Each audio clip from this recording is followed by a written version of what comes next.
नमस्कार, स्वराज एक्सप्रेस में आप सभी का स्वागत है। मैं हूं आपके साथ कविता पांडे। बुलेटिन की शुरुआत करेंगे जहां नए साल के पहले महीने यानी जनवरी में मौसम कई तरह के रंग दिखाता है। भोपाल में इस महीने कोहरा, कुहासा, बादल, शीतलहर, मावठा, बूंदाबांदी और तेज ठंड का मिला जुला मौसम रहता है। इस बार भी मौसम का यही मिजाज बरकरार रहने की संभावना है। जनवरी में सीजन की सबसे ज्यादा ठंड पड़ने का भी ट्रेंड है।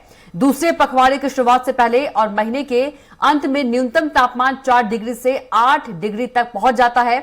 इस बार भी दिसंबर में भी कड़ाके की ठंड पड़ चुकी है। इस महीने पहले 2 हफ्ते कुछ दिन कोल्ड डे तो तीसरे हफ्ते सीवियर कोल्ड डे अनुमान है। इस जनवरी में सर्दी का कोई नया रिकॉर्ड भी बन सकता है। और इसी खबर पर ज्यादा जानकारी के साथ भोपाल संवाददाता संदीप मिश्रा सीधे जुड़ गए हैं। संदीप, सर्दी की बात करें तो ठंड का कोई नया रिकॉर्ड भी इस साल बन सकता है। मौसम विभाग की ओर से क्या कुछ अपडेट? कविता, जिस प्रकार से मौसम ने करवट बदली है, जैसे पहले लग रहा था कि ठंड नहीं पड़ेगी या कम पड़ेगी, वो सारे मुगालते अब दूर हो चुके हैं। आपने देखा कि जिस तरह से बीते साल 2024 दिसंबर में आखिरी में जिस प्रकार से ठंड पड़ी, करीब 15 दिसंबर के बाद ठंड का दौर शुरू हो गया। तो उसके बाद लगातार ठंड का दौर बढ़ता ही चला गया। अब आप देख रहे हैं कि हम लोग नए साल में प्रवेश कर चुके हैं और जनवरी का आज दूसरा महीना है, दूसरा दिन है। तो जिस प्रकार से आज आपने देखा पूरे शहर को सफेद धुंध ने यानी कि कोहरे ने ढक लिया है। पूरे सफेद चादर सब पूरे शहर में दिख रही है। विजिबिलिटी की बात करें अगर हम तो 50 मीटर अधिकतम विजिबिलिटी है, यानी कि क्या स्थिति है आज भोपाल में।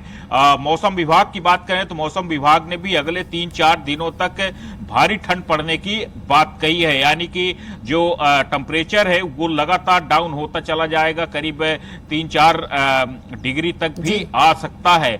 यानी कि आने वाले दिन जो हैं वो और भी गंभीर और कठिन होने वाले हैं प्रदेशवासियों के लिए, हम सब के लिए। लगातार ठंड पड़ती चली जा रही है। भोपाल क्योंकि एक ग्रीन सिटी भी माना जाता है और जहां पर भी ज्यादा पौधे होते हैं तो वहां पर ठंड का काफी प्रभाव भी देखने को मिलता है। हालांकि ये सीजन ही होता है क्योंकि फसल भी खड़ी होती है, गेहूं में सिंचाई वगैरह भी चलती है, तो उसका भी प्रभाव ठंड में काफी पड़ता है क्योंकि नमी रहती है लगातार। तो इन सारी चीजों का असर इस समय पर पर्याप्त मात्रा में दिख रहा है। मौसम विभाग की आप कुछ देर पहले बात कर रही थी कि अगले कुछ दिनों में क्या कुछ और भी रिकॉर्ड टूट सकते हैं, कुछ ऐसी भविष्यवाणी है।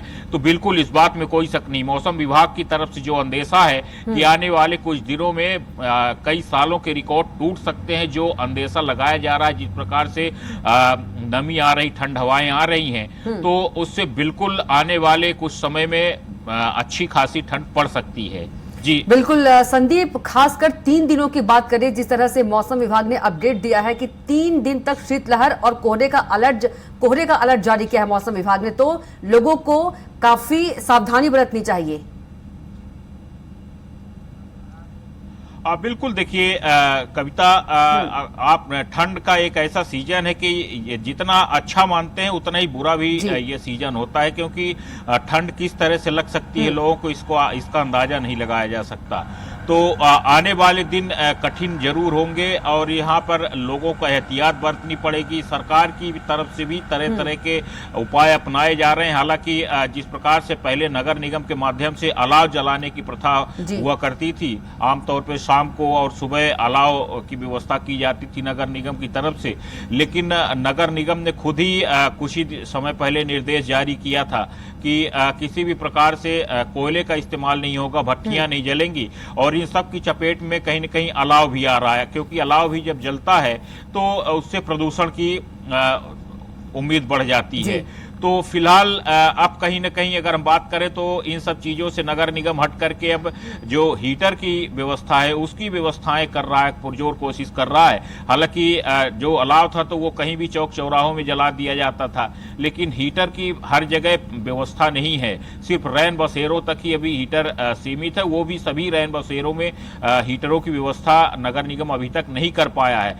तो फिलहाल जो अभी प्रशासन की तरफ से व्यवस्थाएं हैं वो व्यवस्थाएं लगातार करने की कोशिश की जा रही है, ठंड से लोगों को बचाने के प्रयास किए जा रहे हैं। और लोगों से ये भी कहा जा रहा है सरकार की तरफ से, नगर निगम की तरफ से, कि जितना आवश्यकता पड़े उतना ही घर से बाहर निकले, क्योंकि ठंड बहुत ज्यादा पड़ रही है। अगर ठंड की चपेट में आते हैं तो बीमार होने की आशंकाएं बढ़ जाती हैं। जी बिल्कुल संदीप, तमाम जानकारी के लिए आपका धन्यवाद और आप बने रहेगा, अगली खबर पर भी आपसे जानकारी लेंगे।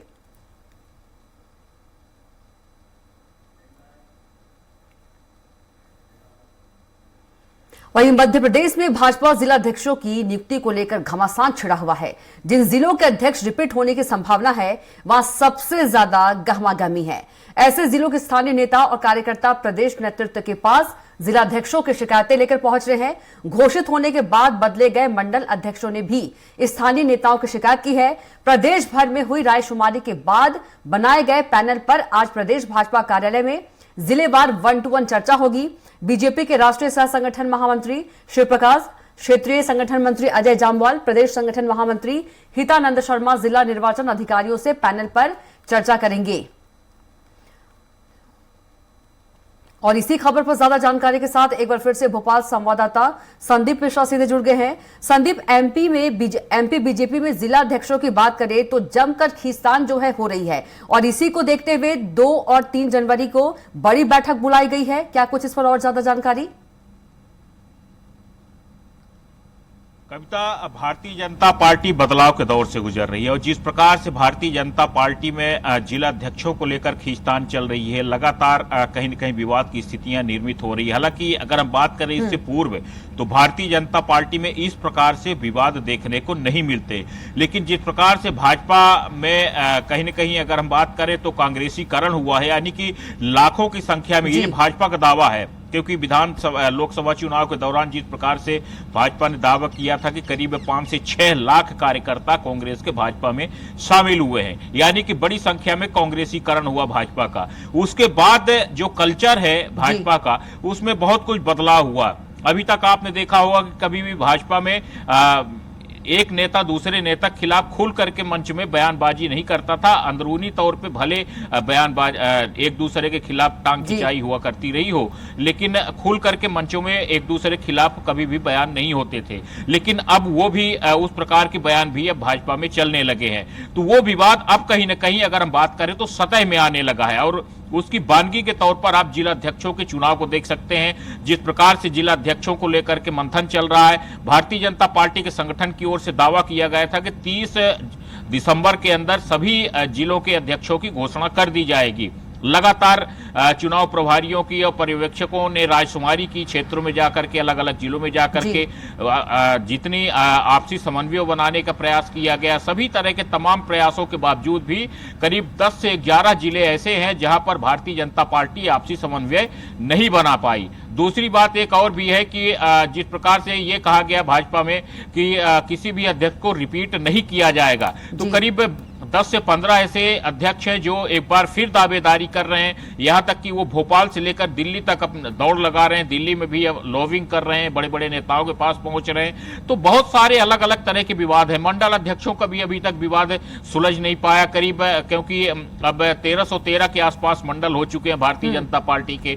तो करीब 1000 मंडलों की घोषणा हुई है, अभी करीब 213 के आसपास मंडलों में अभी भी भाजपा घोषणा नहीं कर पाई है। तो इन्हीं सब विवादों को सुलझाने के लिए आज और कल यानी कि 2 दिवसीय बैठक भारतीय जनता पार्टी के प्रदेश कार्यालय में आयोजित की गई है, जिसमें पार्टी के सभी वरिष्ठ पदाधिकारी शामिल रहेंगे। इस बैठक के दौरान जो वर्तमान जिलाध्यक्ष हैं और जो अपने आप को संभावित दावेदार मानते हैं, उन सभी को आमंत्रित किया गया। सबसे 1-to-1 चर्चा की जाएगी, सबसे विजन पूछा जाएगा कि जैसे जो दावेदार हैं तो उनका क्या विजन है, वो अपने संगठन को, जिले में पार्टी को किस प्रकार से मजबूत करेंगे। क्योंकि भारतीय जनता पार्टी हमेशा चुनावी मोड में होती है। भारतीय जनता पार्टी ने अभी से 28 और 29 की तैयारियां शुरू कर दी हैं। तो ये जो संगठन होगा, एक तरह से अभी जो चयन होगा, ये 28 और 29 के लिए होगा। तो इसीलिए भारतीय जनता पार्टी को यहां पर ज्यादा माथापच्ची करनी पड़ रही है, ताकि इस चयन से बीच में विवाद न खड़ा हो, कार्यकर्ताओं में अलगाव की स्थिति पैदा न हो। तो इन सब चीजों को देखते हुए ये बैठक बहुत महत्वपूर्ण कही जा सकती है। जी, क्या लगता है संदीप की बात बननी इतनी आसान होगी? क्योंकि समन्वय बनाना जो है बेहद मुश्किल नजर आ रहा है और हालांकि इसलिए ही बड़ी बैठक जो है वो बुलाई गई है। कविता, बैठक ही इसीलिए 2 दिन तक बुलाई गई है क्योंकि अगर हम बात करें तो कम से कम इन 2 दिनों के बीच में भारतीय जनता पार्टी में करीब करीब 500 नेताओं के आसपास यहां पर 1-to-1 चर्चाएं होंगी। हर अगर जिले से बात करें तो 4 से 5 संभावित दावेदारों से चर्चाएं होनी है, यानी कि 1-to-1 होना है।